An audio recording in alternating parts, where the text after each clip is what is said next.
Cowabunga, I barely even know her. Welcome to the podcast. Got a theme song at last. Even got a guy to play his guitar.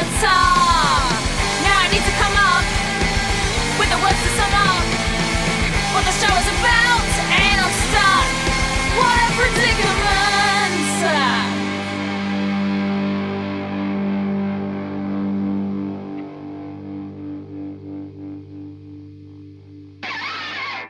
Episode 23, Paronomasia, the father of all dad jokes. I'm Alex Bain, and when I'm not surfing on a makeshift slate slab down a mountain of molten magma, I make What a Predicament, the podcast where I ask the hard questions concerning the concerns of the modern day and age. I've pondered predicaments from solitary dolphins to New Zealand's humble role in the assassination of JFK, all leading up to today's particular predicament. Why do people find puns so painful? How can a wry turn of phrase cause physical wincing? Paronomasia, or a play on words which sound alike but have different meanings, has been derided as the lowest form of humour by no less than the guy who wrote the dictionary. But who's he to try and define it like that? What do people have against dad jokes? To take this topic to task, I'm trying on a new co-host for size, a wordsmith to take an unbiased diagnostic look at the great pun predicament. I thought if puns are the lowest form of wit, I'd talk to a purveyor of the highest form of wit, a radio ad copywriter. Without further ado, I'm joined once again by Scott Armstrong. Hi. Thanks for having me. That was a hell of an intro. You've background's radio, right? Have you ever co-hosted a show before? I've hosted radio shows before. I did it for a few years when I was in my 20s because that's what I thought I wanted to be. Like most young people in radio want to be Jocks. On the radio. So, yeah, I have actually. Long story short. But were you a co-host? Did you share the spotlight at all? I was never a co-host. Oh. No, I was always just flying solo. So this is new ground for me. Oh, I appreciate it. So in your role as a radio creative, how often do you see puns come across your desk? They're a pretty specialist product when it comes to writing scripts. You've got to pay extra for that kind of... Yeah, they're one of hundreds of things that you have in your toolbox, and you decide whether they're the appropriate tool to use or not. But also, in our world, quite often we have clients who like to write their own scripts, and you'll often find puns in there. They tend to be a sort of an entry-level kind of thing. You'll get that. You'll get rhyming couplets. They quite enjoy those. We try and steer clear of them professionally because, the first time you hear something like that, you might find it funny. But these ads are usually designed to play 40 or 50 times in a month. So even after the third or fourth listen, you're starting to get a little bit wary of it. And then after the 10th or 20th, it just pisses you off as a listener. So we try and sort of avoid pissing people off, which is why quite often we park up the puns and rhyming sort of verses and anything that after a certain amount of time, the cumulative effect of it is more negative than positive.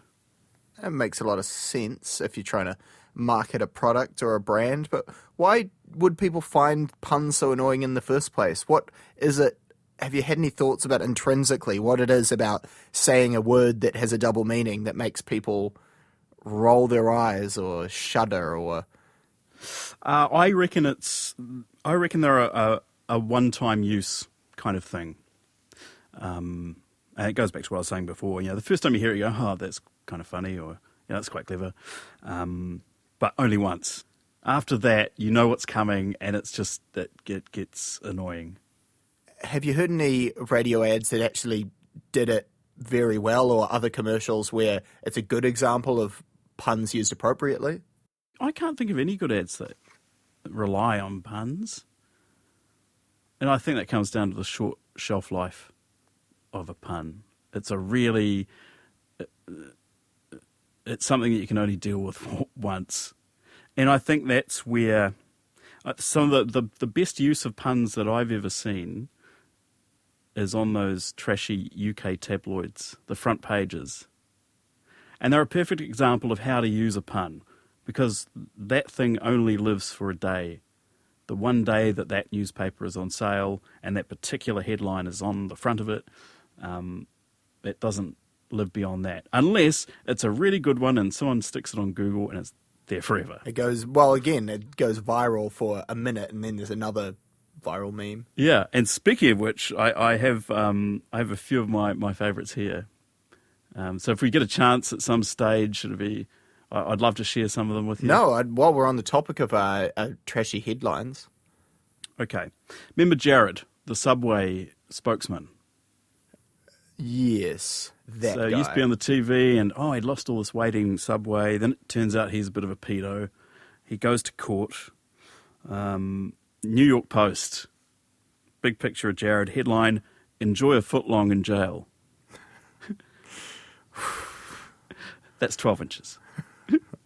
Yeah, I quite like that one. I guess I wonder how that would have translated to, audiences on the metric system. Exactly, yeah. It'd be... You have a 30 centimetre. enjoy a 40 centimetre in jail. Either way, not nice. Another one, a wind farm planned for a golf course that was owned by Donald Trump. Photo of Trump, headline, there will be hell to pay. And is it one of the ones where the wind's catching his... Yes, Yeah. the rug, yeah. Hillary, remember Hillary had some problems going into the US election and with a bunch of emails that she had erased from the system. Butterfingers. 30,000 emails. Headline, deleter of the free world. I guess the idea of a title of a headline or something to drag you in kind of reminds me of another situation where puns are actually used appropriately, and that is titles of films. And you don't really think about it, but every movie basically hinges on two concepts. It's this, but this. Like, they're cats, but they're bougie. They're aristocats. And if you just think of all the movie titles that are actually puns or have a play that is basically explaining in the title exactly the two concepts that are merging, like we've got An American Tail, The Santa Claus, Ratatouille, Shaun of the Dead, the internet's favorite B movie, The King's Speech, Your Highness. It actually makes a lot of sense because more than just being that was a silly play on words, it's actually communicating what the product that you're getting inside the package is. Isn't that remarkable? I'm speechless. I think also, in terms of the delivery, the pun has to be delivered properly, and I think it's easier if it's in writing and you read it, like the headlines, for example. You're reading it in your own sort of, the voice in your mind, and I think accents sort of have a part to play in it as well.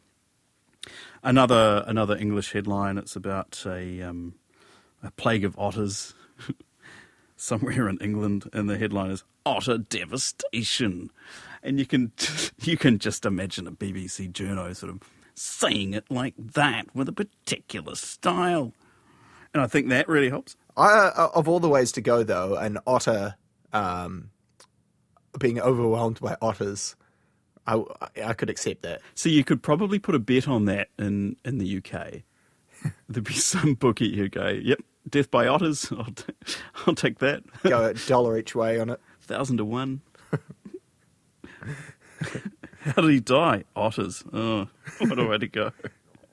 Was it a pre-existing condition?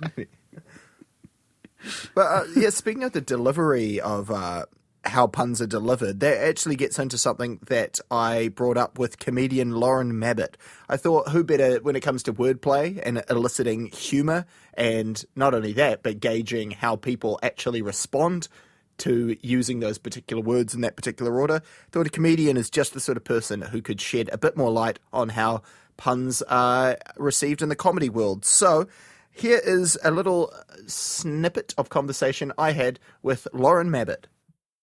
Hey, it's so nice to be back, Alex. Thanks for having me. Would you consider yourself a pun expert? Do you sort of have much of a I'm background? a pun enthusiast. I enjoy listening to a good pun, but I'm not very good at doing them myself. I know, I imagine working in the comedy industry, you've probably been exposed to more than fair share of the average. I guess you do. I mean, some people pull them out at comedy shows. It's actually not my favourite thing to see on a stage. I would prefer to see a pun battle like in Facebook Messenger, you know, with your mates. It seems more impromptu that way. Social media comment threads. Yes, exactly. On a stage, though, I don't know if it's the fact that it was written beforehand and rehearsed, but I find it a little, like, groan-worthy. There is something about it, when it's just off the cuff and Yes. to show how quick someone is. Yeah, it should be quick wit, exactly. As opposed to a well-laboured over Yeah. thing. I've never seen a Kiwi comic do a whole set of puns and have it well received. I've seen them try, and you see a lot of like the audience gets tired of that rhythm of like ba ba ba ba ba, hey, one after the other. It's very predictable, and even the ones in the States who do it professionally, I remember watching like Live at the Apollo or something like that, and you could tell that the laughs were so heavily edited in because no audience has that energy. People laugh because they're normally surprised. You know, you've caught them off guard with a punchline, and when you know everything they're saying is going to end in but it was tired, and you'll go, it's hard to keep it up. If not necessarily the stage, what would you'd mentioned before about a sort of social media comment threads, but what do you think the time and the place for a pun is? Oh, anytime, any place. Anytime, any place. There was a time on Facebook actually a few years ago where when I was at broadcasting school, our favourite Indian restaurant was closing down, and it's always unprovoked. I think that's what I like about puns. One person will just chuck one out and then it starts from there like a waterfall, and everyone started writing things like, I hope they open up another one around the corner, and how much more Indian are we going to be eating? Naan. It's that impromptu thing. It's coming up with it in the moment. And it's being the writer as well. It's fun to write them in the moment.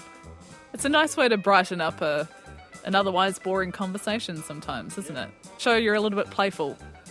If you're in that comment thread where everyone's throwing puns, no one's going to groan at any of those. But maybe it's when it catches you off guard during just a normal conversation.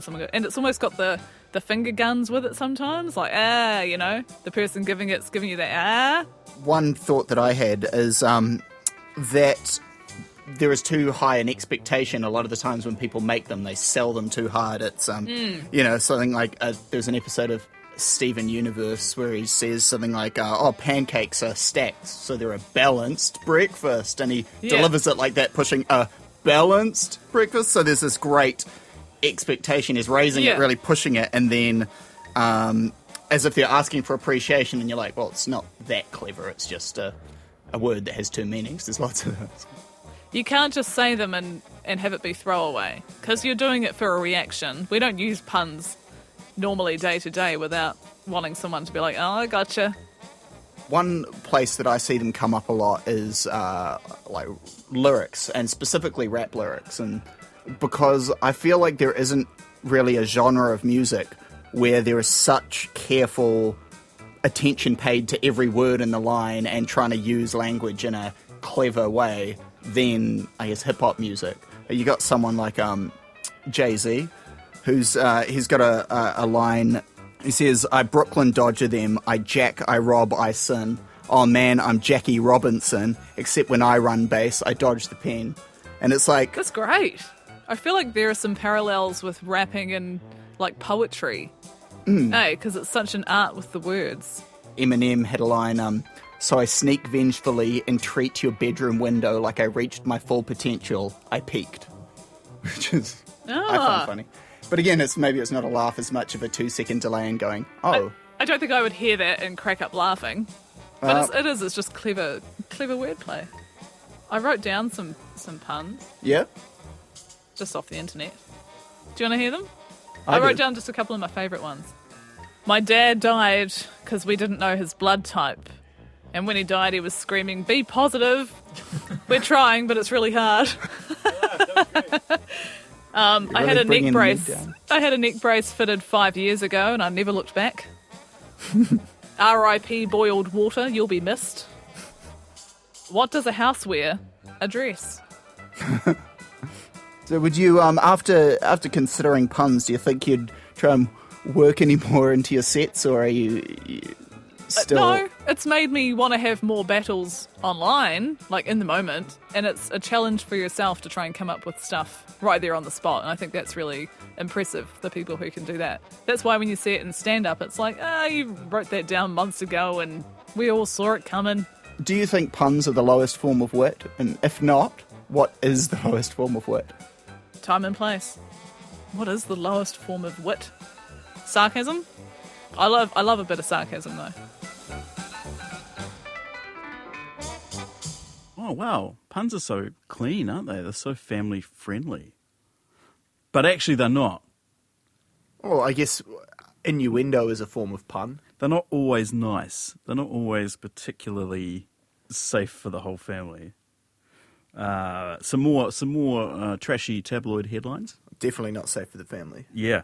Remember that American politician who got caught taking dick pics and sending them to women? Wiener. Or Anthony whatever, Weiner. What a fucking idiot. He's just begging for it. Obama beats Weiner?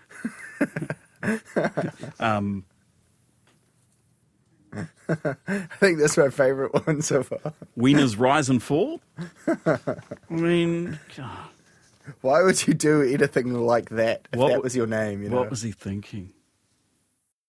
CIA boss Petraeus quits over affair. Cloak and shag her. It's almost, that could be the title of a James Bond movie. This is good. Remember Tina Turner, right? And she was married to Ike Turner in the 70s. And yes. As we all know, it was a particularly stormy relationship. A lot of domestic violence went on. Ike died before Tina. And the headline reads, Ike beats Tina to death. Wow. Yeah, wow. You mentioned a couple of political ones before, and you're saying puns aren't always supposed to be clean and nice and harmless. They actually weren't even always supposed to be funny. There are puns that were used back in the day where you'd use puns in formal situations like court or law, and in trials, like not only judges or lawyers, when they're making their big cases, would they use punning in their speeches, but even prisoners or defendants, when they're doing their pleas, or even if they're found guilty, often using puns back in the day was a way of showing you had a certain level of education and that you weren't this hopeless criminal, that you actually had a brain and were able to... So if you cracked a pun in court, you couldn't be a dummy, obviously. Yeah, you could probably still be found guilty, but I guess it's almost like a status thing. It's showing I'm not a mindless So you might get a lesser thug. sentence or go to the nice jail rather than the really horrible Jared and enjoy your foot long, gone to jail. It actually wasn't until a certain point when the supposed Enlightenment came round that there was this philosophy around trying to find the truth in all things, and the great minds of the time got together and decided that puns, because they sort of exposed almost a weakness in the language that could be exploited for comical effect, they decided, no, all this is inappropriate. We should try and be honest and value truth. And so the idea of punning, that was suddenly seen as a thing that should be avoided. And that was kind of the turn when it started to become, puns are actually seen as a lower form of communication.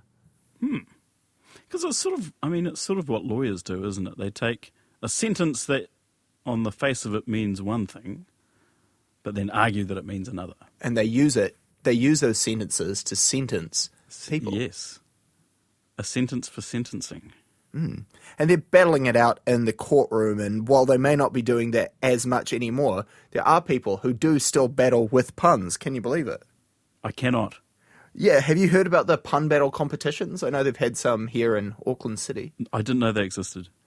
Yeah, well, I was fascinated, so I decided to talk to the MC of the Great Pun Battle Competitions, and someone whose name itself is a pun, Hugo Girl. Hugo, why do you think people are so pun-averse? Pun adverse. Well, see, I've had the opposite experience because my experience is, of course, running pun battle competitions where people turn up in droves to be tortured by bad wordplay. But even that term, bad wordplay, like what's a good wordplay versus bad wordplay? Is there a good pun and a bad pun? And what do you think's the difference between the two? Right. That is a really tough question because allegedly the best puns are often the ones that are like physically painful, right? Like the ones that are the most clever and like take a second for your brain to click over and understand it, and then you go, oh, with this big delayed groan. Maybe I have a theory, and I think it's because you feel played by a pun. You feel like you've been, a trick has been played on you. How did the whole pun battle thing come about? I am a pun fan, so I would like seek out pun rap battles and stuff. And then I was like, I really want to make this into a show. I heard that there are many formats of doing it in a live theatre setting, and then just over the years we honed a version that works for us in comedy bars. Puns can be incredible. Puns can be totally joyful. They don't always bring awful groans and torturous and end friendships and relationships. But the winner of the Auckland Pun Battle has 2 linguistics degrees, and it's just watching the way how fast her brain works is just ridiculous. Puns are, Shakespeare used puns. The best ad campaigns and the best authors, it's all wordplay. It all comes under the big umbrella of punning. And they can bring joy. It's just often they don't.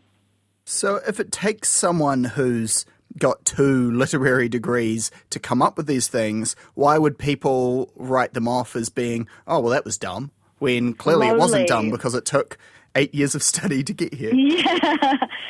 Look, I'm not sure I have the answers for you. I am a purveyor of bad humour, and I enjoy it. But why do people hate it?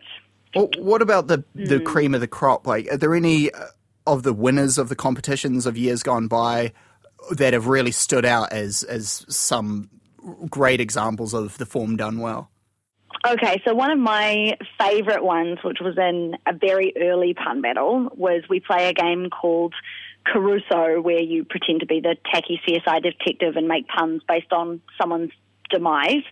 And the profession of the victim was a mathematician, and this guy just runs forward and yells, "Why?" Y-axis. Because they're horizontal. Yeah. Oh, that would probably go over a few people's heads. It was screamed the house down kind of a joke. Especially just out of nowhere. And it's because it takes, I think there's something about the fact that your brain takes a second to get the jokes that I think plays into the idea of them being bad. You go, it's like the groan of realization and then disappointment. Yeah, it's kind of something about it's made you do some work, and then I guess they feel the reward of the work isn't worth the effort they had to put in to get there because they've had to sit there and think about it. And it's like, oh, okay, I wasn't sitting there thinking about a way to make my life better. I used my brain power for something that was, I guess, a minimal chuckle. Yeah. Yeah, absolutely. I mean, there have been so many good jokes. A lot of them are just off the wall. So, abstract puns often get big laughs because that's also one of the facets of what makes stuff funny. I imagine the people that participate in the competition or go to watch are probably already sold on puns, so you'd get a decent response. But have you ever got a negative reaction from either punning in real life or something you've witnessed where you're like, man, people hate these things? Yeah, we once we run an audience joke competition. So, like, at the pun battles, the audience write out their answers to, like, a pun setup. And once I brought the winner up from that, I said, "You having a good night, mate?" And he's like, "Nah."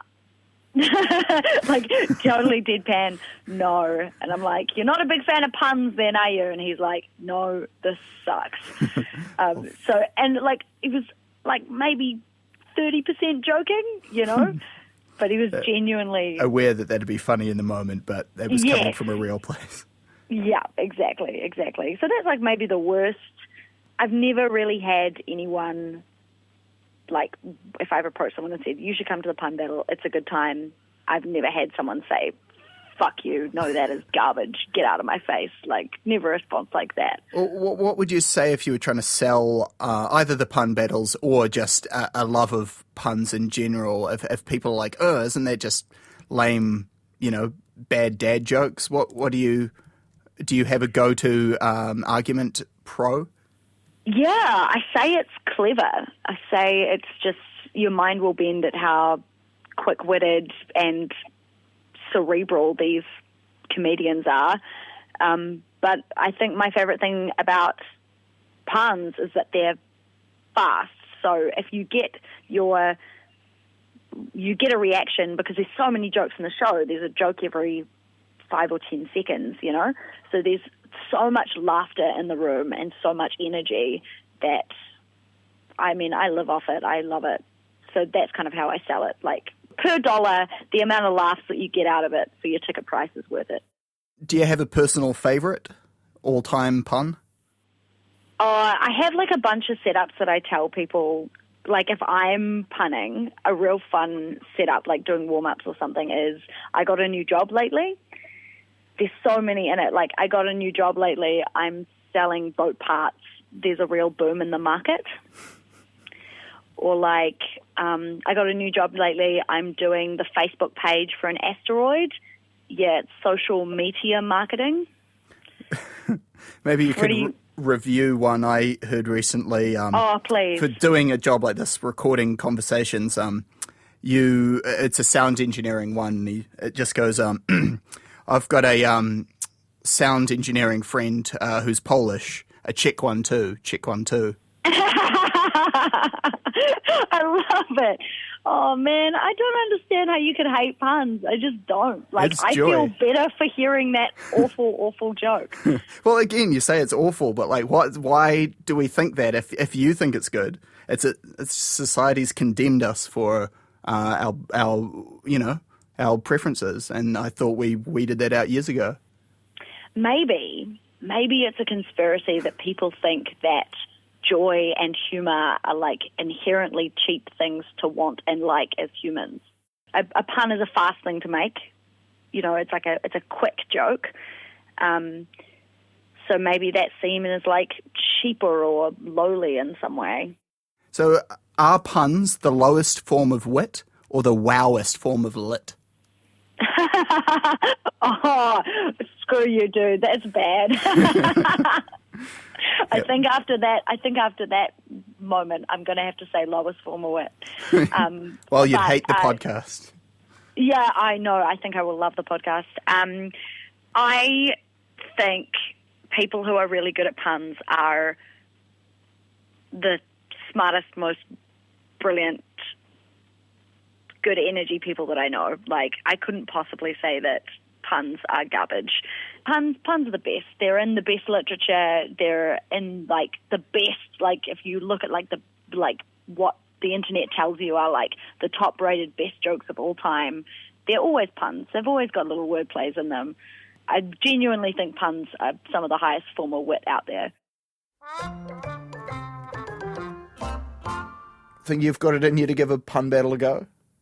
Probably not. Maybe in my younger days, I used to do theatre sports. Oh, yes. When I was younger. And it's a similar sort of prospect, I suppose, because you're on stage and it's all improvised and it's all very quick fire.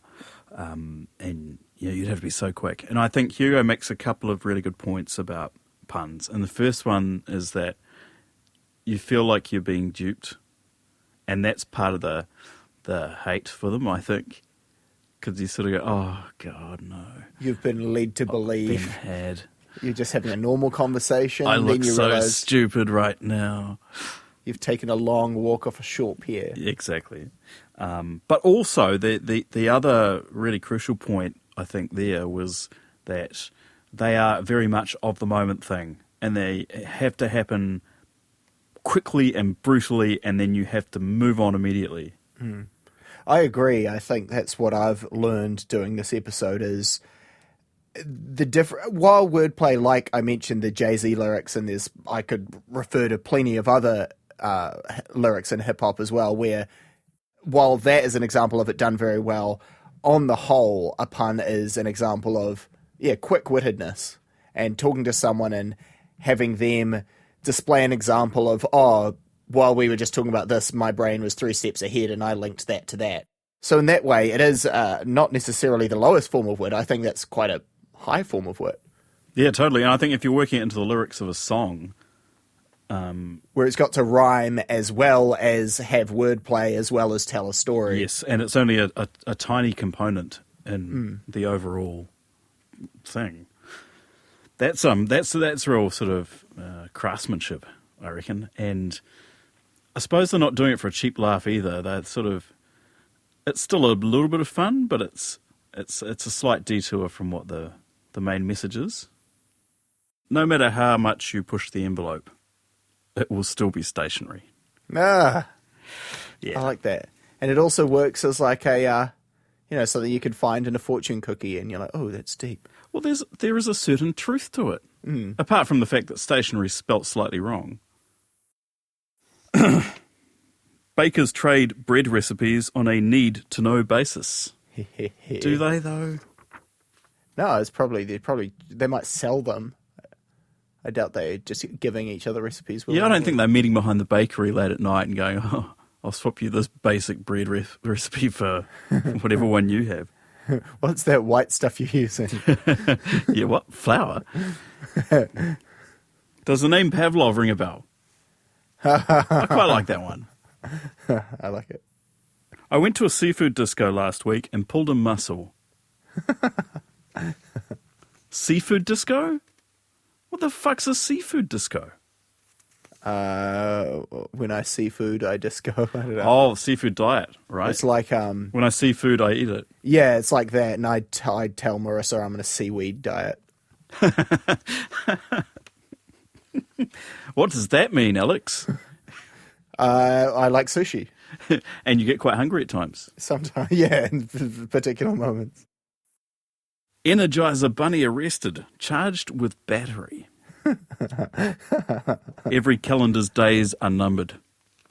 That's true.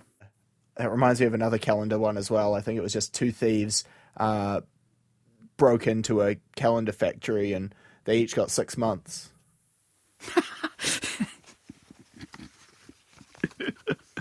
That was okay. That was all right. I liked that one. The invisible man married the invisible woman. Their kids were nothing to look at either. Corduroy pillows are making headlines. I quite like that one. I could just do this for a whole podcast. I could have every episode could just be reading out puns we found on the internet. Easy money. Oh, I wondered why the baseball kept getting bigger. Then it hit me. If you've seen one shopping centre, you've seen them all.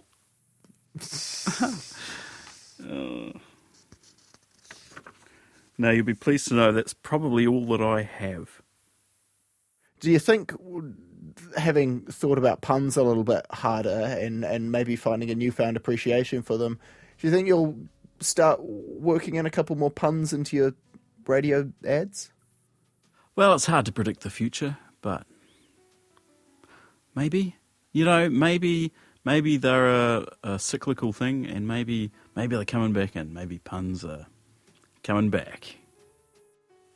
Also, next time I'm in court, I'll give it a shot. Because, couldn't hurt, right?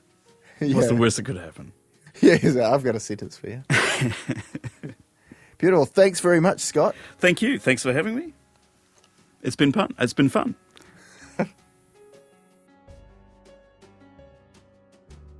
Mike Kaplan said recently on Stuart Goldsmith's The Comedian's Comedian podcast, he thinks that, quote, the reason a lot of people don't like wordplay or puns is they're tricked, and they don't know that they're going to be tricked. Because some comedy is like, here's a truth, and a pun is often like, here's what seems to be a truth, just kidding, you now know nothing about me other than I've made you feel bad. So if not puns, what is the lowest form of wit? Maybe Lauren was right, and sarcasm is. Yeah, right. Thanks once again, Scott. That's some mighty fine co-hosting. We'll see how Scott stacks up against the rest of my trial co-hosts this season when What a Predicament continues in 2 weeks' time. Thanks to Hugo Girl, there are upcoming pun battle comps in Auckland, Wellington and Christchurch. Keep up to date on Hugo's Facebook page to find upcoming battles. That's Girl with no I and 3 R's, like a pirate. Thanks Lauren Mabbitt and Luke Callahan, an Auckland-based comedian who I also talked to for this episode, but due to technical difficulties, the audio quality wasn't good enough to really use. I considered putting some badly recorded audio in there and make some sort of link between puns and other things that are painful to listen to, but sorry about that, Luke. I had a choice. I could either get really mad about it or just cut it out. So I lost it. Not a bad effort for someone currently surfing a lava flow down an erupting volcano. Think I can make it. The coastline's coming up. If I can ride this down to the water, it'll cool into rock and I can walk away. What could possibly go wrong?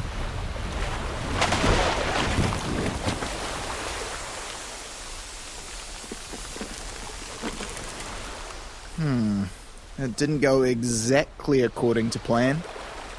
I managed to ride the lava into the water and, yep, it cooled and hardened into rock. But it didn't wait for me to escape before it did so. And I find myself baked into a rock on the shore. Nope, pretty stuck. Well, I don't know if the blaring sun or the next high tide will get me first. All I know, so I'm starting to feel like I've been cursed. Here I am trapped in a rock-solid grey slab. I must be the solo person this has ever happened to. I have a bad feeling about this.